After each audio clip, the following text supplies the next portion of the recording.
ইঙ্গিতে কেন্দ্রীয় নির্দেশ। এই সময় সমকাজে সম বেতনের দাবিতে গত কয়েক মাসে বারবার উত্তাপ ছড়িয়েছে কলকাতার রাজপথে। শিক্ষক, শিক্ষাকর্মী থেকে সরকারি অফিসের নানা ধরনের কর্মীরা এই ইস্যুতে পথে নেমেছেন। এই পরিস্থিতিতে কেন্দ্রীয় সরকারের একটি নির্দেশিকায় অস্থায়ী বা ক্যাজুয়াল কর্মীদের সমকাজে সম বেতনের ইঙ্গিত দেওয়া হল। গত সেপ্টেম্বর কেন্দ্রীয় ৮ পার্সোনেল পিজিও পেনশন মন্ত্রক থেকে একটি নির্দেশিকা প্রকাশ করা হয়েছে, যেখানে বলা হয়েছে, সরকারি যে সব সংস্থা সরাসরি কোনো পদে অস্থায়ী কর্মী নিয়োগ করেছে তাদের সমপদে স্থায়ী কর্মীরা একদিনে যে বেতন পান তার সমতুল্য বেতন দিতে হবে। অর্থাৎ বেসিক পে এবং ডিএ অনুযায়ী স্থায়ীদের সঙ্গে অস্থায়ীদের বেতন জুড়তে চাওয়ার কথা বলা হয়েছে।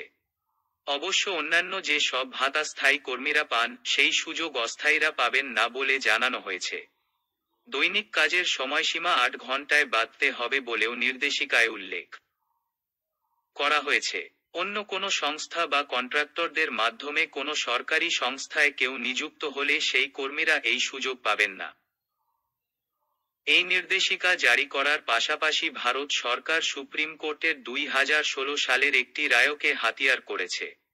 কয়েক বছর আগে সুপ্রিম কোর্টের রায় ছিল, সমকাজে সম বেতন দেওয়া না হলে তা বিভাজন তৈরি করতে পারে। অস্থায়ী কর্মচারী।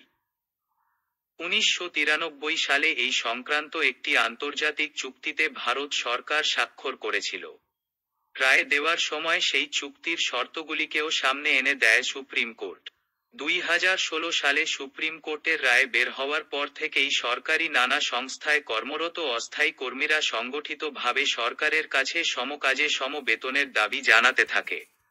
এমনকি রাস্তায় নেমে পুলিশের লাঠি, জল কামানের মুখেও তাদের পড়তে হয়েছে। দপ্তরে সরাসরি নিযুক্ত অস্থায়ী কর্মীরা সংখ্যায় নেহাত কম নন।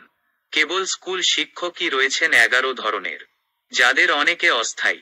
পার্শ্ব শিক্ষক ঐক্যমঞ্চ যেমন বহুদিন ধরে সমকাজে সম বেতন ও সম্মানের দাবিতে পথে নেমে আন্দোলন করছেন।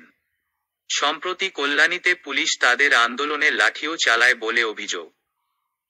সংগঠনের মুখপাত্র মধুমিতা বন্দ্যোপাধ্যায় বলেন, সুপ্রিম কোর্টের রায়ের যে ভাবনা তা কেন্দ্র, রাজ্য সরকারগুলি এমনকি বেসরকারি সংস্থার জন্যও প্রযোজ্য। আমরা কলকাতা হাইকোর্টে মামলা করেছি, কিন্তু সেই মামলাতেও রাজ্য অসহযোগিতা করে চলেছে। শিক্ষক ও শিক্ষাকর্মীদের সমকাজে সম বেতনের দাবি তুলেছেন বঙ্গীয় শিক্ষক ও শিক্ষাকর্মী সমিতির সহ সাধারণ সম্পাদক স্বপন মণ্ডল। রাজ্যের শিক্ষাবন্ধুরাও এক দাবিতে রাস্তায়।